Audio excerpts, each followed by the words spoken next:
Bonjour et bienvenue sur la chaîne YouTube de Carta Papa, ici Oja et je suis encore une fois, à chaque fois, en compagnie de Mathieu, Monsieur Mathieu. Du coup, on s'était dit qu'avant de faire la vidéo sur le prochain corset comme on a l'habitude de faire, on allait faire aussi une petite vidéo pour débriefer l'Open, voilà le French Open qui a eu lieu du coup le 12 et 13 avril, alors on tourne la vidéo du coup le week-end dernier. On va commencer par le samedi, il y avait deux événements, du coup il y avait le Winner Case de RA04, la ruée du quart de siècle, et on avait aussi le Time Wizard 2010. Donc bon, j'imagine que t'as pas fait le Time Wizard 2010. non, j'aurais pu. Franchement, ça aurait été une option, mais comme la banlist était sortie littéralement une semaine avant, j'ai préféré utiliser l'occasion du Winner Case pour m'entraîner et préparer mon deck pour le dimanche, tout simplement. Ok, donc le Winner Case du coup, raconte-nous comment ça s'est passé.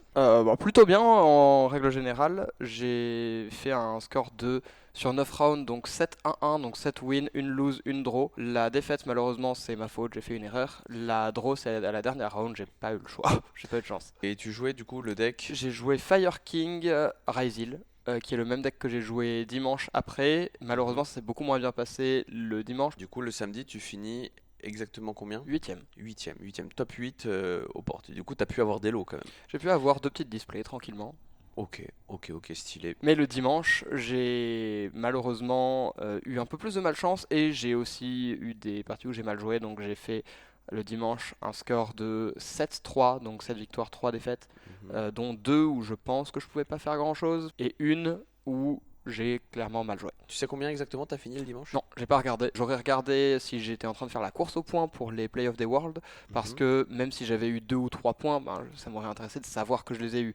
Là, comme je la fais pas, Est-ce qu'un jour tu le feras? j'aimerais bien. Le problème de faire la course au point pour les Worlds, c'est que il faut avoir un bon début de saison. J'ai commencé un peu tard, j'ai commencé en décembre. Le reste de la saison, il faut se déplacer presque tous les week-ends en WCQ pour Mhm. essayer de récupérer des points et il faut avoir des bons résultats dans tous ces WCQ. Il faut donc être un joueur très constant, avoir les moyens juste financiers de se déplacer tous les week-ends Ouais. et c'est, on va dire, pas forcément évident à faire en plus du côté de l'endurance en tant que joueur parce que faire un tournoi, un WCQ minimum toutes les semaines, ça va Mm. être très très fatigant sur la durée. Et du coup le fait d'avoir gagné le YCS à Bologne, normalement ça doit te mettre très bien, non? Ça m'a donné pas mal de points, ça m'a donné 90 points et quelques. Ok. Le truc, c'est que pour faire les playoffs, au vu de l'investissement des joueurs, parce que c'est plus difficile si les joueurs s'investissent plus, parce que c'est les 16 premiers au classement des points qui vont faire les playoffs. S'il y a beaucoup de gens qui font la course, c'est plus difficile. En règle générale, c'est aux alentours des 350-400 points qu'il faut avoir, donc j'ai à peu Bah, près ça, un quart ouais, ça de te ce qu'il donne faut un faire. quart. Ça veut dire qu'il faut gagner à peu près 4 YCS. Ouais, on en a que 4 Et dans toute l'année en Europe,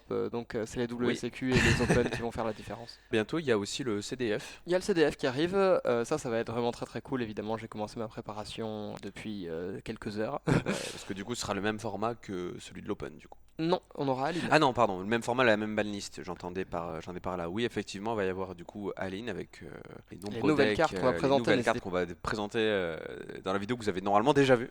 ou que vous allez aller voir maintenant si vous ne l'avez pas fait, évidemment. C'est ça, au moins vous saurez tout sur le prochain corset. Et tu sais déjà sur quoi tu vas partir ou pas? Absolument pas. Parce que toi, je me souviens qu'à Tignister, je me souviens d'un tournoi ici où tu mettais juste The Arrival Mhm. et après personne n'arrivait à le passer C'était parce un que. WCQ, format Brigade. Je me souviens effectivement, j'avais joué à Tignister et j'avais passé ma vie à invoquer Arrival Cybers. Bah, j'avais gagné le tournoi avec, mais en règle générale, c'est pas un style de deck que j'aime, les decks combo Cybers. On va dire que cette fois-là, j'avais joué ça pour essayer et ça s'était bien passé. Ah bah ouais, bah, en même temps tu mets The Arrival, personne n'avait de quoi te l'out, du coup t'étais juste là, bon bah allez. C'est pas vrai ça en plus, tout le monde avait un out, c'est juste qu'il fallait jouer autour de l'out. Et du coup, l'Open, de manière générale, t'en as pensé quoi? Moi j'ai Pour revenir passé un un petit peu. très bon week-end, Ouais. donc j'ai trouvé que c'était un événement qui était très agréable. Mhm. L'organisation était au top. On avait une salle avec beaucoup de place, des tables avec de la place des deux côtés pour noter les points de vie, pour poser les deckbox, tout ça. Beaucoup de gens très sympas qui étaient là en règle générale, une bonne ambiance. J'ai passé un excellent week-end overall et l'organisation aussi a été plutôt bien faite je trouve. Ok, bah écoute, l'équipe Carta Papa te remercie, Merci à te vous, hein, remercie de ton retour envers nous. On a mis énormément de temps à préparer cet événement. C'était la première fois qu'on faisait un événement de cette ampleur, tout TCG confondu. On remercie bien sûr tout le monde qui a participé à l'élaboration, que ce soit mes collègues ou les judges ou Barcode, voilà. Normalement, vous allez bientôt avoir sur la chaîne du coup des vlogs. On remercie tous les joueurs aussi qui ont participé à tout ce qui est interview, bien sûr, parce qu'on a fait pas mal de réels sur Instagram pour essayer de faire vivre un peu le truc sur le moment. Et des réels, ils vont encore en sortir pas mal. Du coup, allez checker ça si vous ne l'avez pas vu, c'est assez marrant parce qu'on fait des quiz, etc. C'est super cool. C'est grâce à vous qui êtes sûrement en train de regarder la vidéo qu'on a eu l'opportunité quelque part de faire cet événement. Donc, du coup, merci quand même. Est-ce que tu as goûté les sandwichs de la buvette ou pas? Oui. Tu les as tous goûtés? Non, parce que Oui, je suis ok. végétarien, donc Oui, j'en c'est ai vrai. goûté un et je le trouvais très bon. Voilà, le Gaïa, le VG, voilà, un retour sur 10. Très Truc bon, comme ça. un bon 8. Ok, ça marche. Il était Voilà. incroyable. N'hésitez pas à nous faire un retour dans les commentaires si vous avez goûté les différents sandwichs pour savoir lequel est le meilleur entre le Jinzo, le Gaïa et l'Exodia. Ça m'intéresse personnellement. Voilà. De toute façon, j'ai goûté les trois. Je pense que je préfère. L'Exodia, j'ai bien kiffé. Il y avait de la dinde dedans, c'était cool. Voilà. Vis-à-vis des poteaux de Montpellier, tout ça, est-ce que tu as un retour à faire particulier vis-à-vis d'eux? Genre par exemple, je sais pas, je sais que Pierre, qui doit regarder sûrement la vidéo, je sais que Qui- il a bien perf aussi lui. Pierre, il a fait des bons scores. Il a fait deuxième le samedi et je crois qu'il a fait peut-être top 8, je crois. Il était bien placé. Il y a Ludo aussi, donc Pierre et Ludo, deux joueurs de la Team Ares, évidemment mon équipe avec laquelle je prépare le championnat de France actuellement, Allez les follow sur Insta. évidemment. Oui, en règle générale, ils ont fait des bons scores. Je sais qu'il y a l'équipe de Montpellier, donc la Tryhard. Il y a Tan, je crois, qui a fait un score décent le dimanche.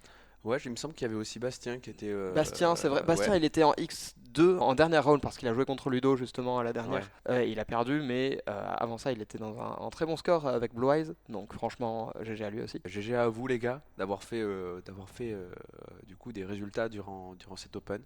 Bon, ben, le gagnant après, bon, ça a été du coup Dinkabui Ouais, qui a remporté du coup l'Open. moi ça me fait Voilà. très plaisir. En gros, Dinkabui, ouais. c'est un joueur incroyable que je respecte énormément. Qui...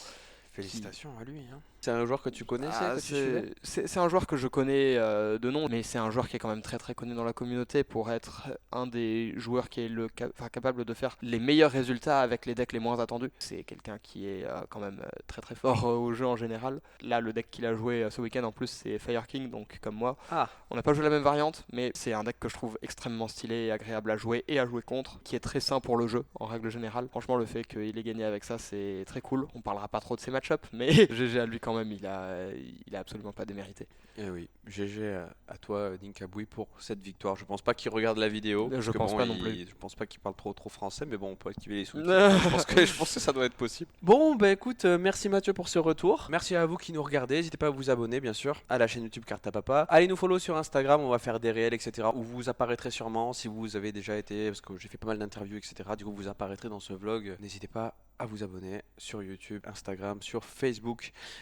Et on se dit à la prochaine, du coup, pour une prochaine vidéo. Ciao ciao, à bientôt. Ciao, ciao!